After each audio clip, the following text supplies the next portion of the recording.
La masa atómica de un átomo es lo que indica la expresión, es la masa de ese átomo. Cuando hablamos de masa atómica nos estamos refiriendo a la masa atómica de un átomo en particular. Como sabéis por el episodio de la semana pasada, os pongo una tarjeta, los átomos de cada elemento pueden tener diferente número de neutrones, es lo que se conocen como isótopos. Pues bien, la masa atómica se refiere a la masa de cada uno de esos isótopos en particular. Así la masa atómica del hidrógeno, me estoy refiriendo al hidrógeno 1 o protio, que es el más abundante de todos, es de 1,008, la del deuterio es de 2,014 y la del tritio es de 3,016. ¿Pero de qué unidades estamos hablando? Cuando nos referimos al número másico, las unidades son números enteros, o mejor dicho, números naturales, puesto que es la suma de neutrones más protones. Así el número másico del hidrógeno es 1, el del deuterio es 2 y el del tritio es 3. En el caso de la masa atómica, sus valores no son números exactos y por tanto contienen decimales, excepto en el caso del carbono 12, que se toma como patrón de referencia. Así, la masa atómica del carbono 12 es 12. El carbono 12 es el isótopo más abundante del carbono y además se trata de un isótopo estable, es decir, que no es radiactivo. La unidad con la que se mide la masa atómica se llama unidad de masa atómica unificada y se expresa con la letra U, aunque también se utiliza el Dalton, en honor al químico, físico y meteorólogo británico del siglo XIX, John Dalton, y se expresa como Da. Esta unidad equivale a la 12ª parte de la masa atómica del carbono 12. Por tanto, el carbono 12 tiene una masa atómica de 12U o 12 Dalton. Dado que un átomo de carbono 12 tiene 6 protones, 6 neutrones y 6 electrones, y un átomo de deuterio tiene un protón, un neutrón y un electrón, podríamos pensar que la masa atómica del deuterio es exactamente de 2, puesto que es la 6ª parte en número de partículas que el carbono 12. Pues no es así, no es tan sencillo. La masa atómica del deuterio es de 2,014 U y no de 2U.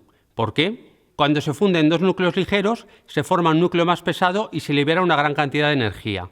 Es lo que se conoce como fusión nuclear. Esta energía tiene un equivalente en masa, tal y como refleja la famosa ecuación de Einstein, E igual a mc².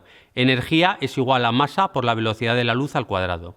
La suma de las masas de los dos núcleos por separado es mayor a la masa del núcleo resultante de la fusión, debido a que ha habido una pérdida de masa al liberarse energía. Los neutrones y los protones en el núcleo están muy fuertemente unidos debido a lo que se conoce como interacción nuclear fuerte. Se trata de una fuerza fundamental de la naturaleza como lo es la gravitatoria o la electromagnética, pero la nuclear es mucho más intensa que las anteriores. Por ejemplo, las masas atómicas del neutrón y el protón son las siguientes. Y las del hidrógeno 1 y las del deuterio, que difieren en un neutrón, son: obtenemos que la masa del deuterio es menor a la suma de las masas de las partículas que lo forman.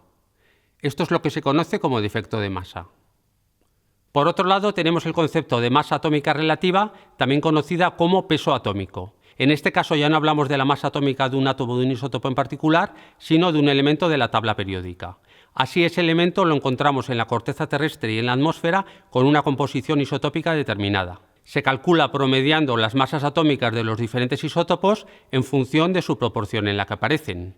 Por ejemplo, la masa atómica relativa del carbono no es 12, sino 12,01, puesto que el carbono en la naturaleza aparece en un 99% como isótopo carbono 12 y en un 1% como isótopo carbono 13. Y así es como aparece reflejado en algunas tablas periódicas. En el caso del galio, la masa atómica relativa es de 69,7 U, puesto que aparece en un 60% como galio 69 y en un 40% como galio 71.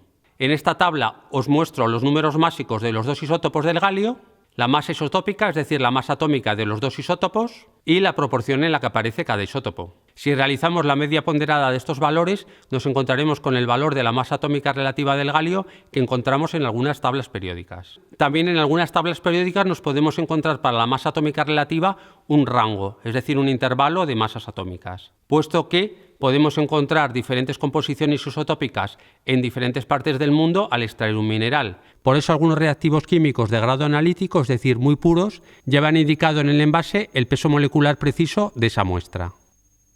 Espero que os haya gustado y nos vemos muy pronto en CienciaBit.